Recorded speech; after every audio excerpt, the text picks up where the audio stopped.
তুমি ঠিক ততটাই ভালো থেকো যতটা ভালো থাকলে আমাকে আর তোমার মনে পড়বে না। হাতের আঘাত শরীরে লাগে, তবে কথার আঘাত মনে লাগে। সত্যি কথা বলতে কষ্টটা তুমি দাওনি, ওটা আমার ভাগ্যে ছিল।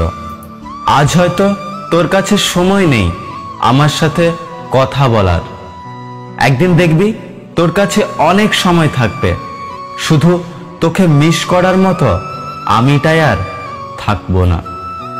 আমার ভাগ্যে এতটুকুও দুঃখ থাকতো না যদি ভাগ্য লেখার দায়িত্বটা আমার মায়ের হাতে থাকতো।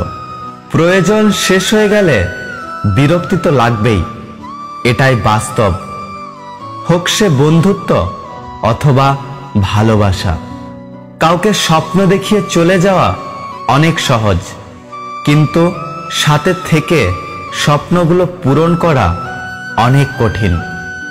জীবনে তিনটি মানুষকে কখনো ক্ষমা করতে নেই।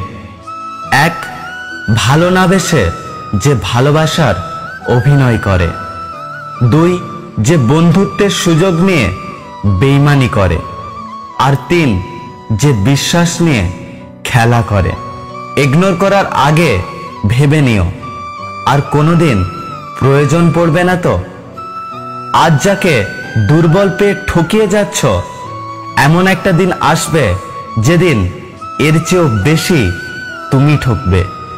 একটা কথা কি জানো তো, কখনো কারো খারাপ চাইনি, তবুও সবার গল্পে আমি খারাপ। মিথ্যে অজুহাত দেখিয়ে পালিয়ে যায় তো তারা, যারা ভালোবাসার নামে অভিনয় করে। এখন কেউ আই লাভ ইউ বললে তাকে খুব বলতে ইচ্ছে করে। কতদিনের জন্য অভিনয় করতে চাও? মানুষ আত্মহত্যা কেন করে জানো? কি বলছো, মরার জন্য? না, মরার জন্য নয়, কষ্ট থেকে বাঁচার জন্য। অতীতের কথা ভেবে কষ্ট পাওয়া হলো আবেগ, আর অতীত থেকে শিক্ষা নিয়ে সামনে এগিয়ে যাওয়াই হলো বাস্তব। জোর করে কারোর আপন হওয়া যায় না, হয়তো কিছুটা সময় আপন সেজে থাকা যায়।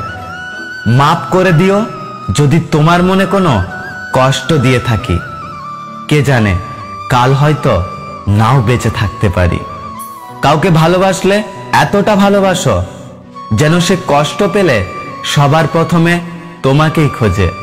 সত্যি কথা বলতে ভালোবাসি বলেই একটু সন্দেহ করি, কারণ হারানোর ভয়টা বেশি পাই। সেই মেয়েটা সত্যি খুব লাকি, যার ভালোবাসার মানুষের রোজগার কম থাকলেও চরিত্র আর ভালোবাসাটা একদম খাঁটি। কখনো ভাবিনি জীবনে এরকমও দিন আসবে, কাঁদতে হবে অথচ সবার সামনে হাসি মুখে থাকতে হবে। যদি ভিডিওটি ভালো লাগে ভিডিওটিতে একটি লাইক করবেন, কমেন্ট করে জানাবেন আপনার মতামত। দেখা হচ্ছে পরের ভিডিওতে, ততক্ষণ সুস্থ থাকুন। Good bye.